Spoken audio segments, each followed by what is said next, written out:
কি অবস্থা সবার? কেমন আছেন? আশা করি ভালো আছেন। গতকালকে আমার গাড়ি আমি ইফতার করার জন্য মানে এক সাইডে পার্কিং করে মসজিদে প্রবেশ করতেছি। এই সময়ে একটা গাড়ি পিছন করতে করতে আমার গাড়িতে মেরে দেয়। তো তো মেরে দেওয়ার পরে সে মানে আমি গাড়ির কাছে গেলাম, সে আমাকে বলল, ভাই কেস করার দরকার নেই। আপনি আপনার গাড়ি কত লাগে ঠিক করতে, আমি এটা দিয়ে দিব, সমস্যা নেই। দেখেন ভাই, কত একটা সুন্দর সিস্টেম। তো পরের দিন গেলাম, গাড়ি নিয়ে গেলাম যেখানে গাড়ি ঠিক করে আর কি, তারা সুন্দরভাবে গাড়িটা ঠিক করে দিল।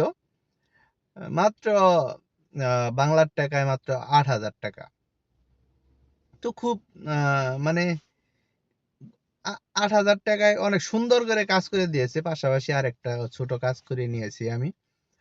তো এত সুন্দর কাজ করে দিয়েছে, কিন্তু এটা যদি বাংলাদেশে হতো তাহলে মানে যে লাগাই দিছে সে কি বলতো, যে আপনি এখানে গাড়ি রাখছেন কেন, আপনি ভালো করে একটা সাইডে পার্কিং করলেন না কেন, এইটা সেইটা নানান কিছু।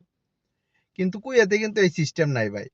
আমার গাড়িতে ও ব্যাক করে লাগাই দিছে, এটা ওর দোষ, ঠিক আছে? এটা ওর মানতেই হবে, ওর দোষ, ঠিক আছে? তো ব্যাক করে লাগাই দিছে। যদি আমি কেস করতাম, যদি আমি থানায় যাইতাম, আমার হয়রানি হওয়া লাগতো। এইখানে যাও সেইখানে যাও, কাগজপত্র নিয়ে দৌড়াদৌড়ি সেইটা। আবার কেস নিত, কেস নেওয়ার পর 50 দিন আর মানে গাড়ি ঠিক করা ছাড়াই এই দেশের টাকায় 50 দিন আর বাংলাদেশের টাকায় আহ, প্রায় 20,000 টাকার মতো এক্সট্রা জরিমানা দেওয়া লাগতো। এক্সট্রা জরিমানা দেওয়ার পর তারপরে আমার গাড়িও মানে ঠিক করে দেওয়া লাগতো। তো সে এখানে মাত্র বাংলা টাকায় 8,000 টাকায় কইরা দিল। এটা খুব মানে ভালো সিস্টেম। কুয়েতের নিয়ম কানুন সবাই ফলো করে, সবাই ফলো করে বিদায় এইগুলা সম্ভব, ঠিক আছে? কিন্তু বাংলাদেশে এইগুলা কখনোই সম্ভব নয়। বাংলাদেশ ইনশাল্লাহ ভবিষ্যতে হতে পারে। আহ, নতুন সরকার এসেছে, আল্লাহ কি করে না করে সেটা তারাই ভালো জানে।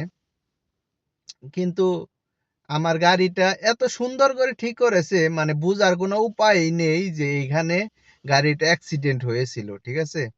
মানে বুঝার কোনো উপায় নেই। মানুষের মাথায় আল্লাহ এত সুন্দর বুদ্ধি দিয়ে দিয়েছে যে নিমিষে এই সকল কাজই আল্লাহ তাকে দিয়েছে, বুঝার তৌফিক দান করেছে। তো ভালো থাকবেন সবাই, আমার পাশে থাকবেন ইনশাল্লাহ।